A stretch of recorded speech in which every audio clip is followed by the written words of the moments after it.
Et tout de suite, nous avons le plaisir de recevoir le rabbin Florian Chansky, formé en Israël dans le mouvement Massorti, docteur en sociologie du droit, formatrice et thérapeute en écoute mutuelle. Et elle publie en ce moment même le livre « En finir avec les idées fausses sur le judaïsme » aux éditions de l'Atelier. Elle est là ce soir pour nous parler de la fête de Pourim que l'on fête aujourd'hui.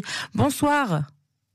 Bonsoir, ravie d'être avec vous dans cette soirée vraiment particulière de Pourim. Oui, alors Pourim, c'est une fête qui est extrêmement festive. Aujourd'hui, je me baladais dans les rues à Jérusalem, tout le monde était déguisé, peut-être un petit peu en état d'ébriété aussi.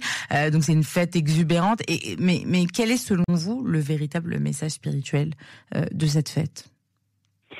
Je voudrais souligner cette exubérance justement et cette idée que on dépasse un petit peu le contrôle, le conscient, et donc on doit arriver jusqu'à un stade ad delo yada, jusqu'à ce qu'on ne sache plus faire la différence entre Baruch Mordechai et Arur Aman, entre béni soit Mardoché et maudit soit Aman, parce que à un moment donné il faut sortir du manichéisme, arrêter d'opposer le bien et le mal. Et je voudrais rappeler l'enseignement de mon père, Zichro Livracha, qui disait que quand Ève et Adam ont mangé du fruit de l'arbre de la connaissance, en fait c'était la connaissance du bien et du mal, c'est-à-dire la connaissance du fait que le bien et le mal sont indissociables. Et la vie est compliquée, on le sait, on le sent très fort. Et il est temps de savoir qu'on ne sait pas et d'avoir cette humilité, en tout cas à l'occasion de la fête de Pourim. Alors, une autre chose qui mêle le bien, le mal, les opposés, c'est cette histoire de déguisement et d'inversion, Vena Forchou, les rôles qui sont inversés, c'est au cœur de la célébration. Qu'est-ce que ça veut dire alors d'un point de vue religieux, cette inversion-là ? Cette inversion, elle est très importante parce que toute la Megillah se retourne et c'est un signe d'espoir pour nous que les choses peuvent toujours évoluer, et en même temps c'est s'habituer aussi, c'est pas si facile le changement, et à travers le déguisement on arrive à accéder aussi, faire de la place à d'autres parts de notre personnalité, et ça aussi ça permet de dépasser le manichéisme où moi je suis sérieuse, je suis bien, l'autre personne, enfin j'en sais rien, on pourrait prendre la cigale et la fourmi, moi je suis la fourmi, je suis sérieuse, je suis bien, et on a du jugement de l'autre côté. Non, on peut toutes et tous être dans différents rôles qui sont adaptés à différents moments. Et justement à Pourim, c'est le moment où on s'autorise à être dans cette exubérance, ce qui nous permet aussi de ne pas juger les personnes qui sont plus exubérantes et de faire une place à ça en nous. Ce qui est amusant, c'est que c'est cette pratique du déguisement, en fait, bon, Nahaforou, c'est dans la Megillah, mais le déguisement serait apparu au Moyen-Âge à Venise. Et donc, ça montre aussi la capacité au fil de l'histoire du judaïsme de se nourrir à différentes sources. Et la Megillah elle-même, elle vient de la littérature hellénistique. Donc c'est vraiment intéressant de voir qu'on donne un sens très profond à des choses qui existent aussi dans d'autres cultures. Il y a cette discussion permanente entre les cultures. Alors, dans cette notion de carnaval, il y a quelque chose aussi d'un certain laisser-aller, d'accepter d'être moins sérieux, de se déguiser, de s'amuser. Et évidemment, Pourim, c'est une fête qui est adorée par les enfants. Et est-ce que c'est quelque chose qui est voulu, qu'il y ait une fête dans le judaïsme qui soit consacrée pour les enfants ? J'apprécie cette question parce qu'en fait, dans la tradition juive, moi, mon impression, c'est que toutes les fêtes sont à la fois pour les enfants et à la fois pour les adultes. Et donc, je connais des endroits où Pourim, ça se cantonne vraiment à quelque chose d'un petit peu de très très mignon, mais d'un petit peu superficiel. Et en fait, comme toutes les autres pratiques du judaïsme, on peut les lire à différents niveaux selon son âge. Et donc, quand on est adulte, on j'espère au maximum, je sais que c'est vraiment dur en ce moment, mais on peut vivre une partie de Pourim avec son cœur d'enfant, et puis aussi avec sa maturité d'adulte. Et ça permet d'accueillir tout le monde, et les enfants aussi se préparent à des choses plus sérieuses. Enfin, quand même, c'est quand même une expression de l'antisémitisme hallucinante. C'est une histoire fictive, mais ça nous met face à un antisémitisme extrêmement dur. Et on décide déjà que nos enfants, on sait bien, tant que le Messie, tant que le Mashiach n'est pas venu, ça va être difficile. On sait bien que nos enfants affronteront des épreuves, mais on veut que la première qu'ils rencontrent, ils sachent directement que c'est absurde. C'est absurde, ça n'a aucun sens. Et il faut à la fois lutter, mais à la fois il faut en rire pour pas que ça nous perfore le cœur. En tout cas, au maximum, je sais que c'est vraiment dur. Il y a plein de situations différentes. Et permettez-moi justement, si je peux encore ajouter quelque chose. Bien sûr. Rabbi Nachman de Braslav, vous savez, il dit c'est un grand commandement d'être toujours dans la joie. Mais il dit aussi la joie nécessite d'ouvrir la place à toutes les émotions. Donc il n'est pas question non plus de faire du forcing, simplement de danser et d'accueillir toutes les émotions. Et c'est comme ça que la joie ensuite elle peut naître. Souvent on a besoin de pleurer pour que la joie renaisse derrière. Et puis quand c'est trop grave, ça peut être très très compliqué. Mais en tout cas d'accueillir tous ces personnages intérieurs, pour ça c'est idéal avec le déguisement, et de faire ainsi la place à la joie qui vient spontanément suite à ça.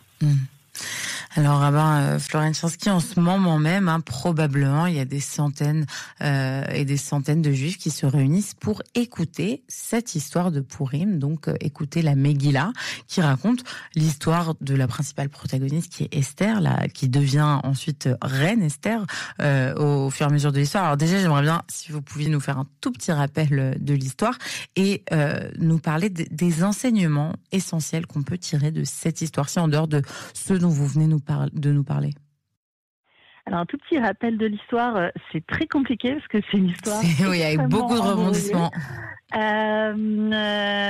Mais alors, vous savez quoi, je vais vous répondre avec la blague classique qui résume tellement bien à la fois Pourim et Pessah. Elle est horrible, mais on a voulu nous les tuer. blagues sont drôles et voilà, vous la connaissez. Ils ont voulu nous tuer, ils n'ont pas réussi. Maintenant, on va manger. Mais c'est vraiment très important. Ce qu'on peut dire en un mot, c'est qu'il y a un méchant qui s'appelle Memouchan, puis Aman, selon la tradition, c'est le même, qui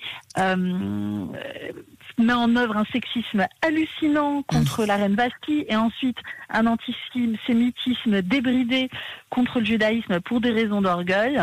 Et puis finalement, dans la permanence de la loyauté de Esther et de Mardoché et dans leur courage, il y a un retournement.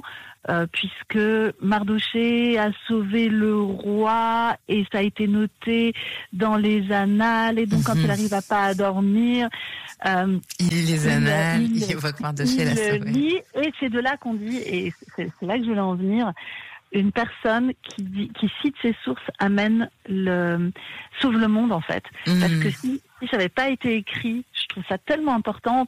Beaucoup de gens disent beaucoup de choses, et il y a du lachon hara, et c'est difficile d'en sortir, etc. Non, savoir qui a dit quoi quand, et bien c'est ça, dans cette histoire, cette rigueur-là qui change tout, parce que Mardoché a sauvé le roi, ça a été noté, et donc juste au moment où Aman demande de tuer Mardoché, le roi se rend compte que Mardoché l'a sauvé, et à ce moment-là, tous les efforts de la reine Esther aussi, qui est extrêmement courageuse dans cette histoire, se mettent en place et permettent d'inverser complètement le cours de l'histoire.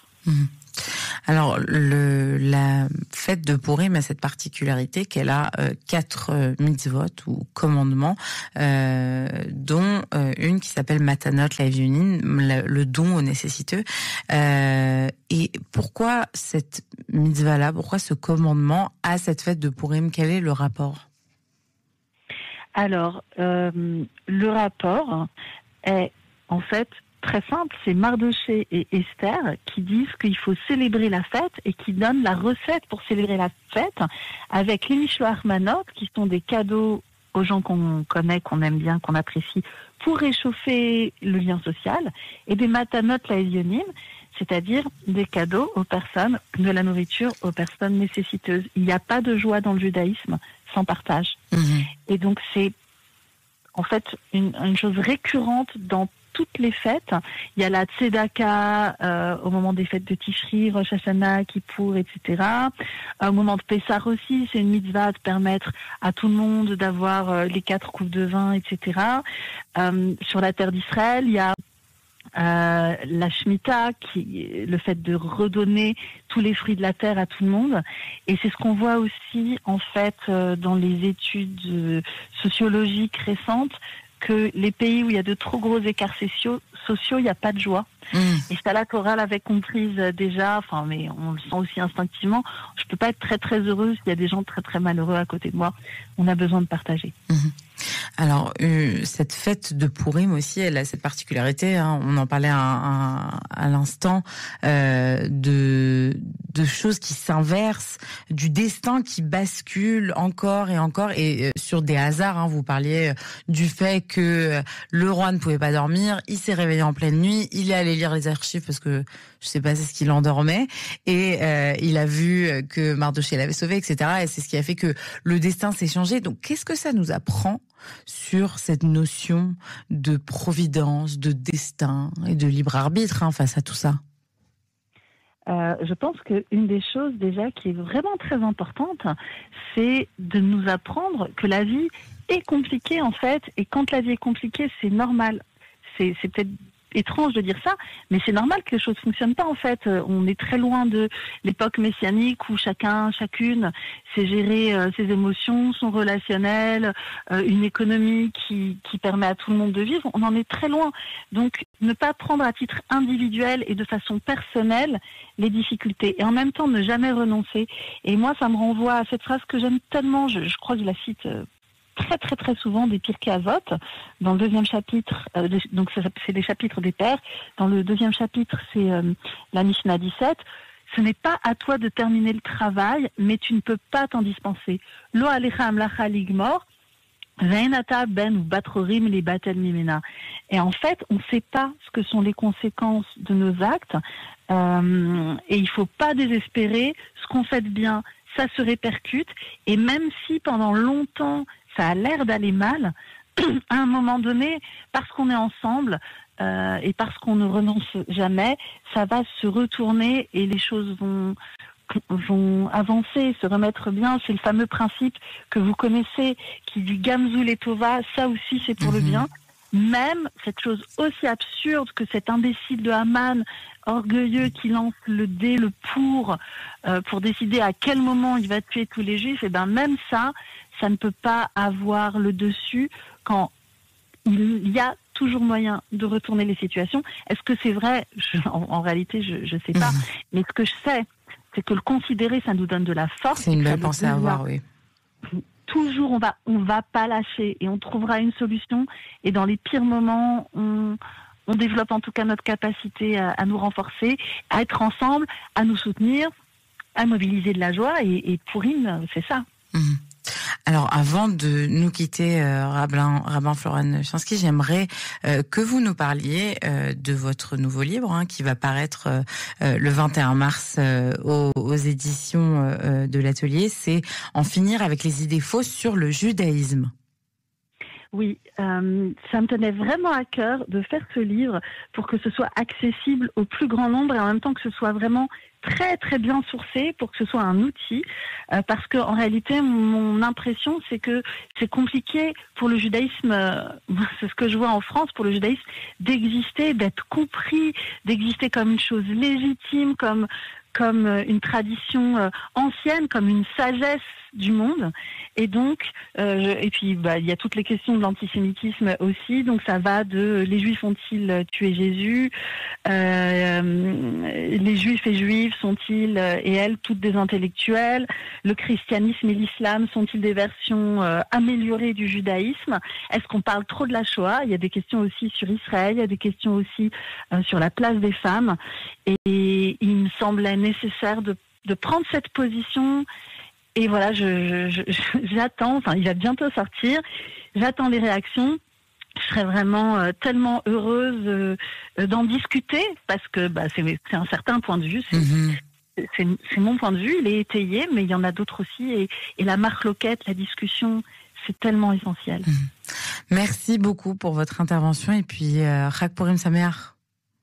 Chag Sameach à vous et à tous nos auditeurs et auditrices, merci beaucoup. Merci, bonne soirée.